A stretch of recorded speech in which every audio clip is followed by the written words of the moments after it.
حضرت علی رضی اللہ عنہ نے فرمایا، تین چیزیں کبھی واپس نہیں آتی ہیں: گزرا ہوا وقت، بولے گئے الفاظ اور ٹوٹا ہوا بھروسہ۔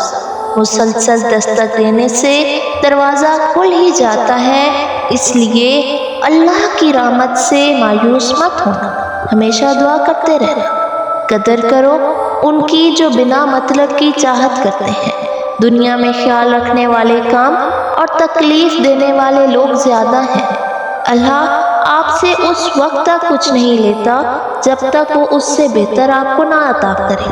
جو انسان یہ سمجھ جاتا ہے کہ اللہ جو کرتا ہے وہ ہمارے لیے بہتر ہوتا ہے، تو وہ انسان کمال کا ایمان رکھتا ہے۔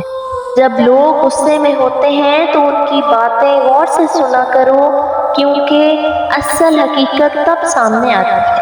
ہمیشہ چھوٹی چھوٹی خوشیوں کا استقبال کیا کرو، کیونکہ انہی کے پیچھے محبتوں کا سیلاب ہوتا ہے۔ کسی کی تباہ حالی پر خوش نہ ہوا کرو، پتہ نہیں کہ کل زمانہ تمہارے ساتھ بھی یہی برتاؤ کرے۔ شہد کے سوا ہر میٹھی چیز میں زہر ہے، اور زہر کے سوا ہر کڑوی چیز میں شفا ہے۔ عقل جیسی کوئی دولت نہیں اور جہالت جیسی کوئی غربت نہیں۔ اچھا دوست ہاتھ کی طرح ہوتا ہے، جب ہاتھ کو درد ہوتا ہے تو آنکھ روتی ہے، جب آنکھ روتی ہے تو ہاتھ صاف کرتے ہیں۔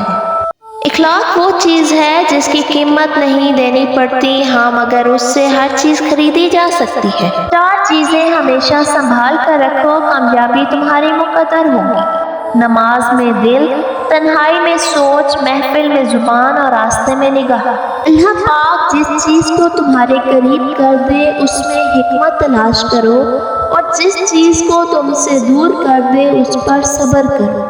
تمہارے لیے بہترین تعلق وہ ہے جو تمہارے عیب جان کر بھی تم سے تعلق نہ توڑے، اور بے شک وہ تعلق اللہ کے سوا اور کسی کا نہیں۔ اگر تم اپنی زندگی میں خوشیاں لانا چاہتے ہو تو کسی سے امید نہ لگا اور نہ ہی کسی سے شکوہ کرو۔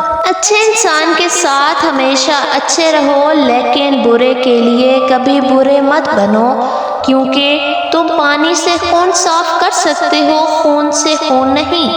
جب تمہیں محسوس ہو کہ تمہارا دنیا میں کوئی نہیں تو آسمان کی طرف دیکھو، وہاں وہ اللہ ہے جو ہمیشہ سے تمہارا تھا اور تمہارا ہی رہے گا۔ دنیا میں غریب وہ نہیں ہے جس کے پاس دولت نہیں ہے، بلکہ غریب ہے وہ جس کے پاس اچھے دوست نہیں ہیں۔ صبر کرنے والوں کا مقدمہ اللہ تعالیٰ خود لڑتا ہے، اور جس کے ساتھ کوئی نہیں ہوتا اس کے ساتھ اللہ ہوتا ہے۔ اچھا انسان تو وہ ہے جو کسی کا دیا ہوا غم بھول جائے، مگر کسی کا دیا ہوا پیار زندگی بھر نہ بھولے۔ نماز چہرے کا نور ہے اور قرآن دل کا سکون، کیونکہ قرآن سے عقل اور نماز سے نسل پاک ہوتی ہے۔ انسان اللہ کا جتنا زیادہ شکر ادا کرتا جائے گا، اللہ تعالیٰ اسے اتنا ہی زیادہ عطا کرتا جائے گا۔